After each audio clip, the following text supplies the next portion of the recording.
Hi, welcome back. My name is Jenny, and I talk about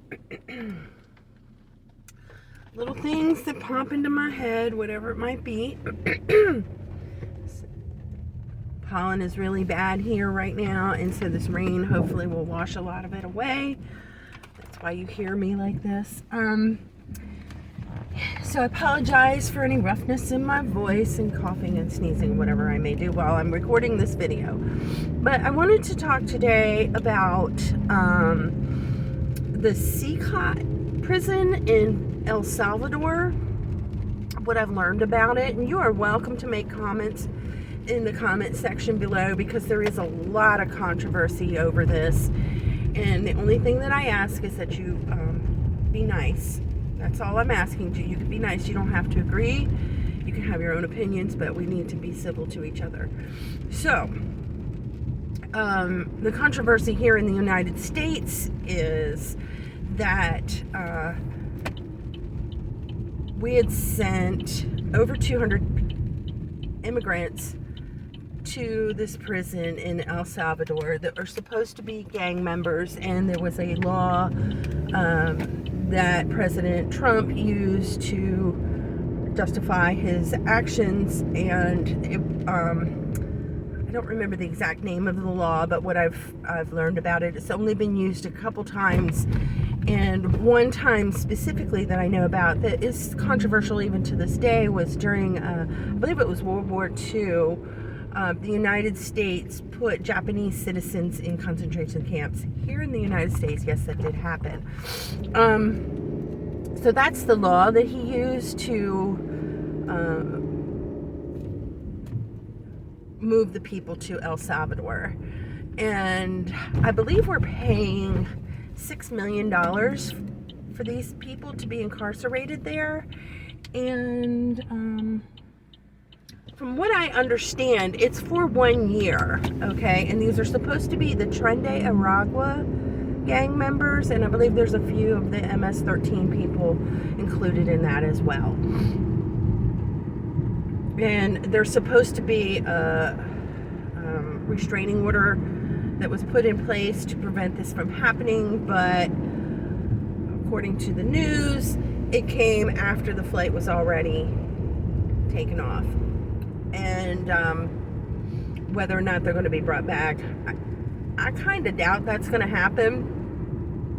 I'm also not sure what's going to happen in a year, whether or not they're going to reevaluate their imprisonment there, or something's going to be worked out, whether they stay there continuously. I don't know how all that part's going to work out. That part I haven't been able to find any information on.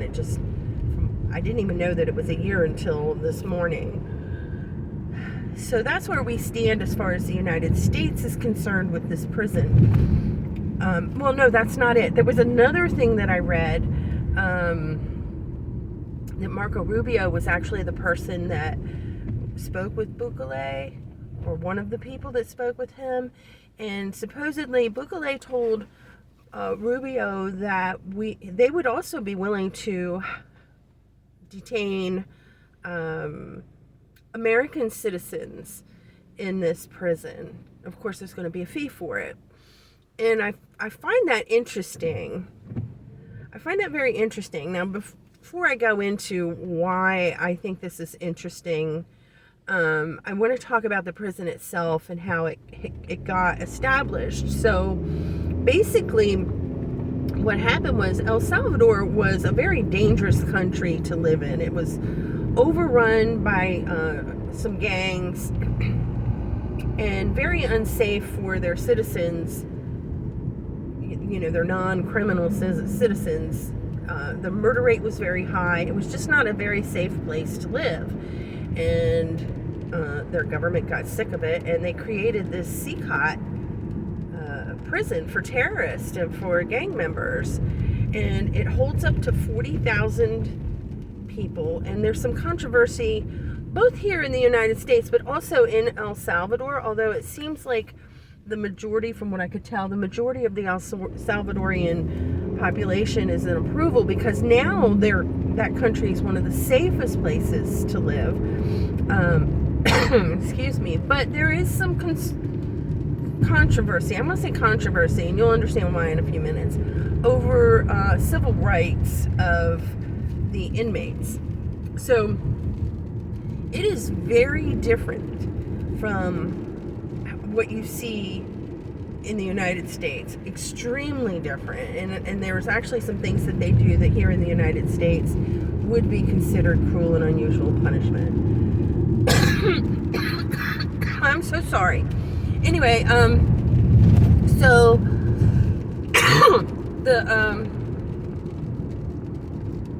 the prison itself is very, very, very secure. Even as you approach the prison, which is in a remote location, they have a scrambler so that you can't get cell service within a certain radius of this prison. So that's the very first step that they take in keeping their prison secure and keeping the inmates from running their whatever they do on the outside. Like, it's very hard for you can't get cell service, so they can't do any of that. And this prison, it holds up to 40,000 people from what I understand, and the inmates really don't have any possessions. They're shaved every 2 weeks, no beards, no hair. And of course, that is not just for hygiene, but also because they can hide things, contraband, in their hair and beards. They wear white boxer shorts and white t-shirts, and they have, I think, some kind of footwear. And they have a towel and a sheet. And that's about it as far as anything that they own. And I think that the cells hold 80 people. They have, the beds are like 4 tiers tall, and they're metal. There's no mattresses. They have to climb a ladder.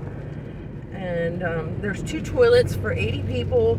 And the water source, they have a like a 55-gallon barrel that comes in for drinking water, and then any kind of bathing water is basically in a tub. It's like a concrete tub, and I don't know how the water's fed in there, but they all have to share this to wash. And they have a plastic bowl, basically. It's like something you would buy.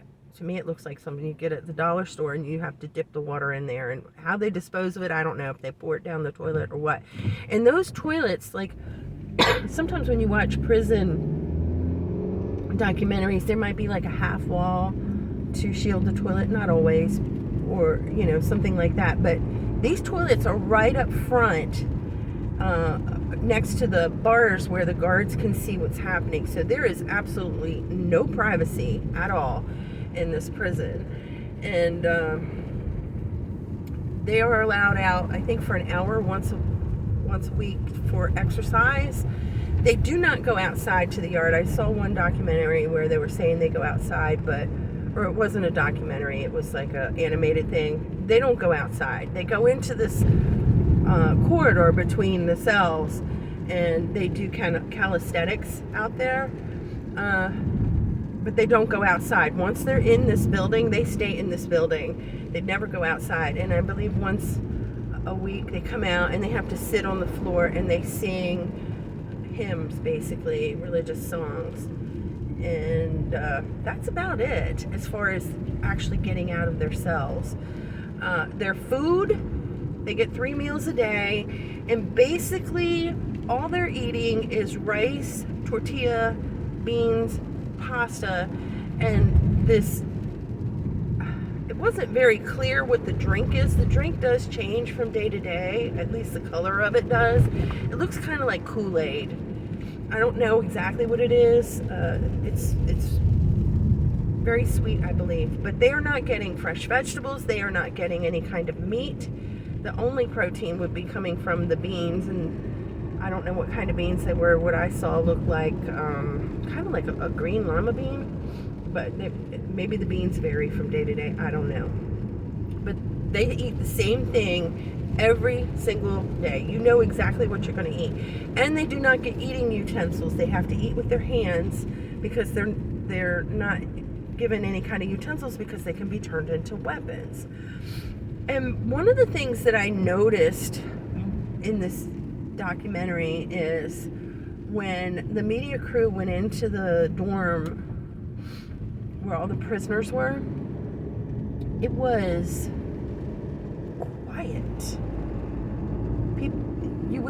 There was one person that they filmed that was mouthing words, and they blurred it out because when the media comes in, some of them are trying to get information out to their gangs that way, or instructions or whatever it is that they're trying to communicate. But other than that, it was very quiet. Where, when you watch a lot of these documentaries on American prisons, it's very noisy and all 24 hours a day. So that they did not show on there.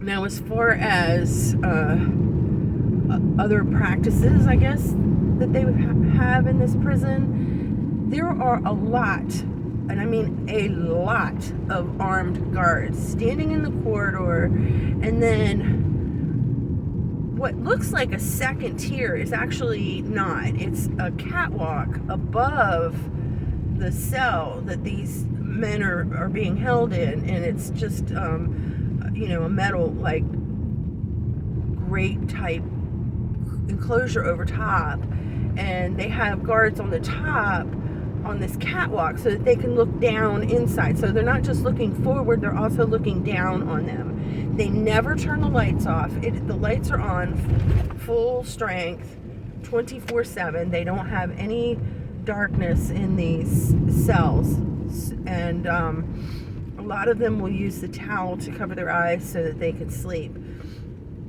But they have no darkness, no privacy, no real food,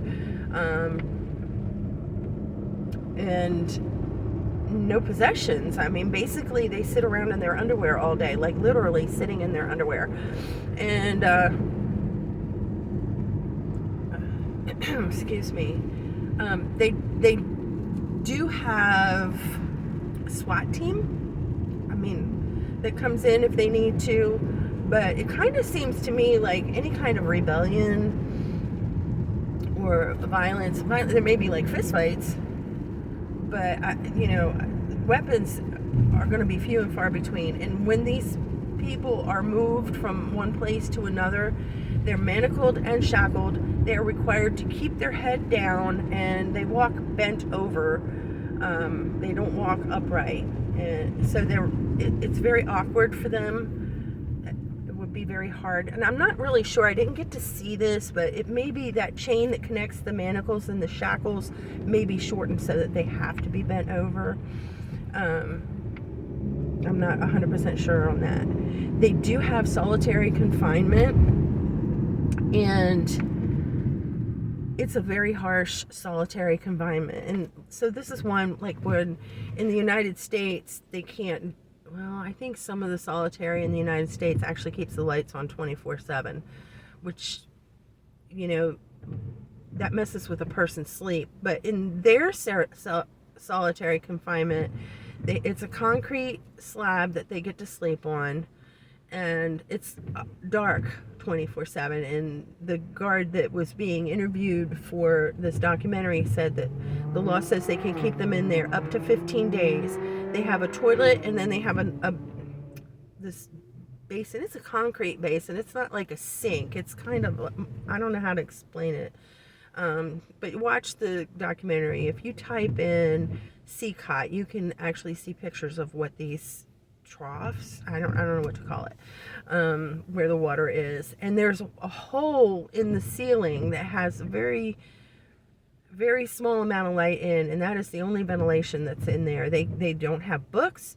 They have, no contact. There's really nothing that they can have on the outside world, and they're sitting in the dark 24/7 for up to 15 days when they're in solitary.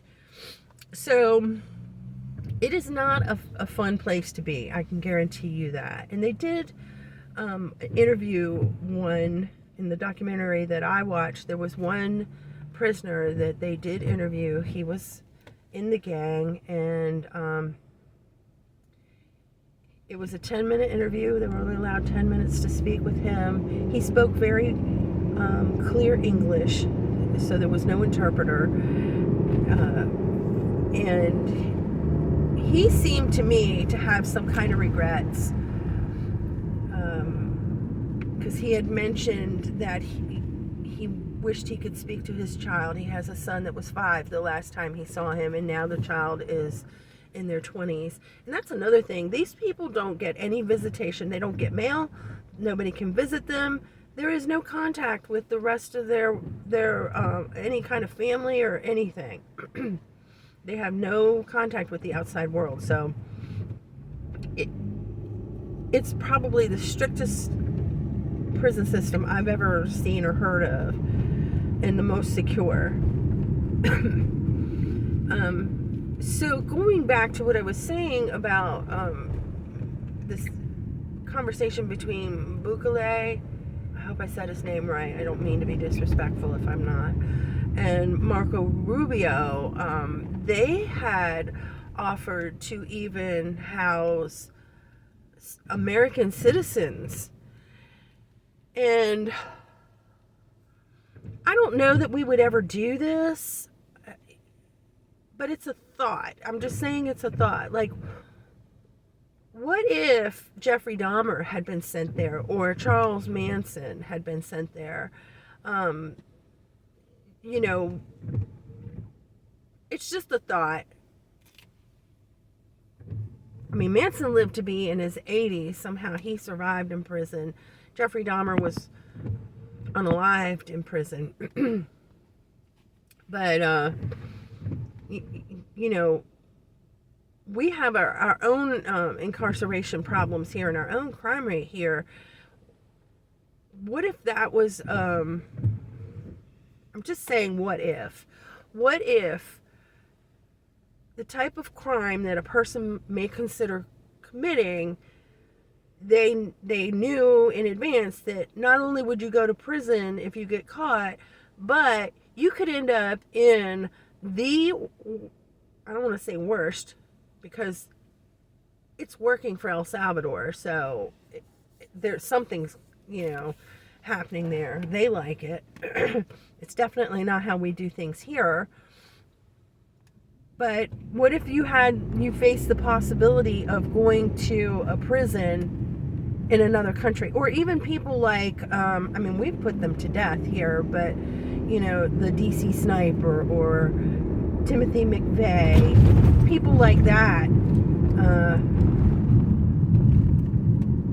and that's another thing that I did not see any information on that.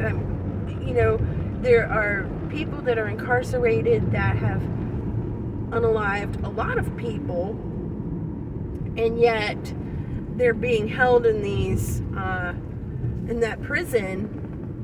So I have a question, and I don't know this. If you happen to know, that would be good to put in the comments. But does El Salvador have a capital punishment? I don't know.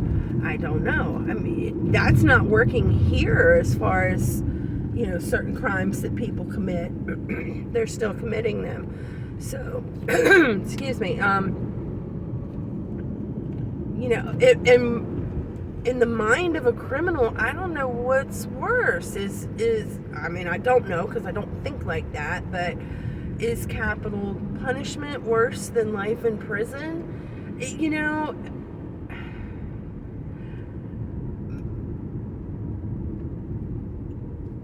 I guess it depends on the prison, right?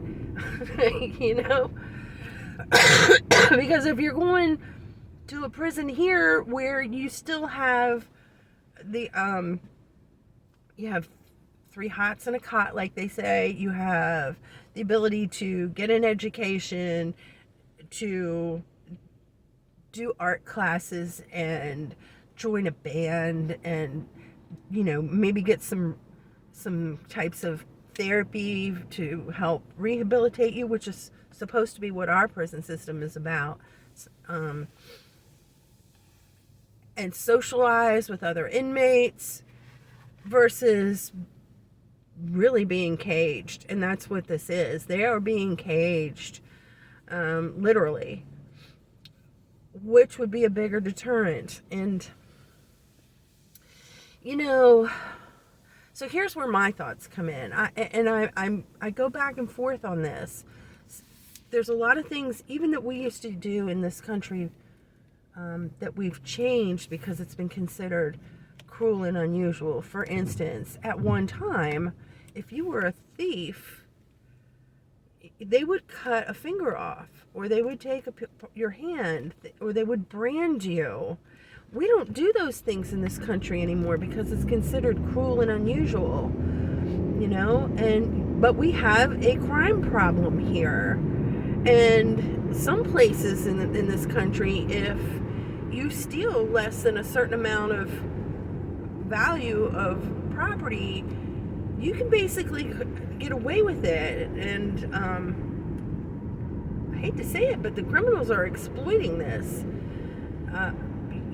There's no fear because nothing's going to happen to them. But in other countries like Singapore, where they have caning if you vandalize something, there's been a couple different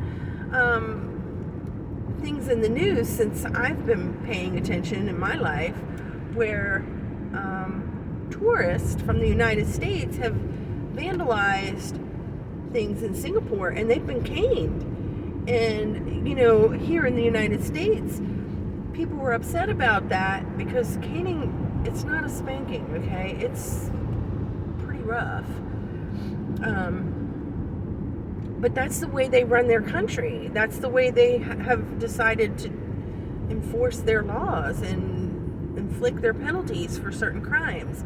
And when you look at Singapore, the crime rate is very low. I had a customer a long time ago who was living here in the United States, and she was so disgusted with the way people act here that she really, I think she eventually left and went back. She had a son and she just didn't want him to grow up and be like and this was a long time ago. This is when my children were little, not how it is now, because I think it's worse now as far as how certain people, I don't want to say everybody, but certain people behave. She didn't want that influence on her child. And she said, you know, you don't even see gum on the ground in Singapore because that's considered littering and you can go to jail for that. You know, there's no crime in Singapore, and they have cameras everywhere, you know. And so it just brings up a lot of questions for me, because different countries are are running their country differently. And on one level, it seems very successful. And then on another level, you know, it's very contrary to how we think about things. And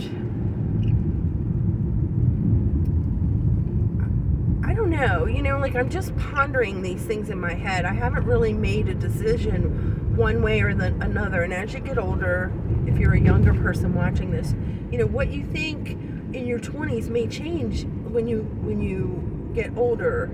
You may decide that, you know what, I don't think so anymore. Now I think a different way. And that's kind of where I'm at with some of these things, where, you know, I may not have felt a certain way about capital punishment when I was younger, and now I might feel differently. Or it may depend on the crime, you know. So I don't have an opinion myself at this moment, but I do have observations, and sometimes I think it's important, even if you can't make a decision today, but to step back and take a look and see what's actually happening, and is something really working or is it not? And maybe it's time to change something, or to reorganize, or to reconsider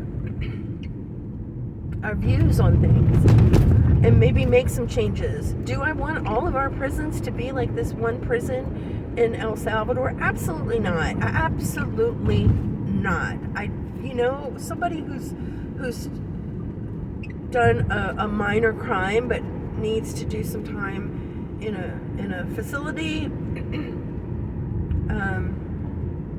where they may be able to get some counseling and some kind of help for the problems that they have, so that they can change and become a better citizen. I think hope. I mean, it doesn't seem to be working here for some reason, but that's the hope, that they would turn from their ways and learn something. And I on the other hand, I think some people are just bad apples, and they're not going to change, and they're always going to be, a criminal. And what do you do with those people? Do we house them forever? I don't know.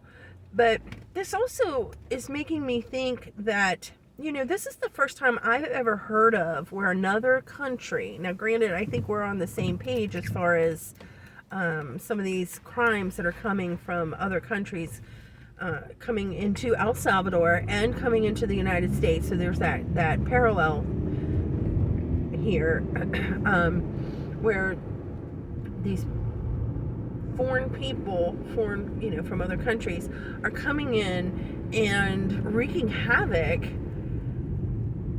And do we allow that? And I just don't. There's got to be some kind of law and order, and there's got to be safety. Everybody wants to feel safe. Who doesn't want to feel safe? And be able to sit on your front porch without having to worry about a drive-by shooting or somebody coming up and, trying to take your stuff or get into your house or whatever it is that scares people. And I live in an area where it's very diverse. It's also urban. It's not country. And people have these big houses, lots of money. There is a lot of money in Atlanta, okay? A lot of famous people live here, but you don't see a lot of people sitting out on their porch or out in their yard, or, the kids, very rarely do you see children playing outside. People just stay in their house and they keep the windows shut and the doors locked. Not that you want to unlock your doors and just let people walk in. I'm not saying that. There has to be some common sense as far as your own self-protection. But it's not like in the country where you drive down the road and that you see people out and about sitting in their yard and kids playing in their yard. And you just don't see that in the city. Everything is, people are in cars, and you may see them in the stores and that, but once they get to their house, they go inside and they lock it up. And it's kind of sad, really. Maybe once in a while you'll see someone, but you don't see it a lot. And I remember one time, I'm going back a little bit because we're still talking about crime here. So when I lived in Maryland, and I had friends in Baltimore, and they lived in a poorer part of Baltimore. It was not, what do you call it? I don't know. Baltimore's funny anyway, because you can have big, rich neighborhoods, and 2 blocks down you have poor neighborhoods. But anyway, they lived in a poorer part of the town. And when you would go down there, the streets, you saw very few people out on the street. Very few people. And one day I went down and was visiting, and I noticed that there were people standing out on the street talking to each other. Their kids were out there, and I asked my friend what happened. Well, the police had come through. They must have done some sort of a sweep or something, and they arrested a bunch of people on the street. So at least for that time being, the neighborhood felt safer, and they came outside. Now, I doubt that it lasted, because Baltimore has its problems, and I'm assuming it was drugs. That's what I'm assuming, that these were drug busts. And I wouldn't want my kids out on the street if there's a bunch of drug deals going on either. But that's an example of, once the law enforcement comes in, maybe you feel a little safer and you can go out and talk to your neighbors. I don't know. It's just my thought, things that I've observed. I would love to hear what you have to say. Go ahead and put your comments below. And like I said, please remember to be nice. We're all in this together, and we need to figure something out. And, you know, I still have questions, and maybe some of you do too.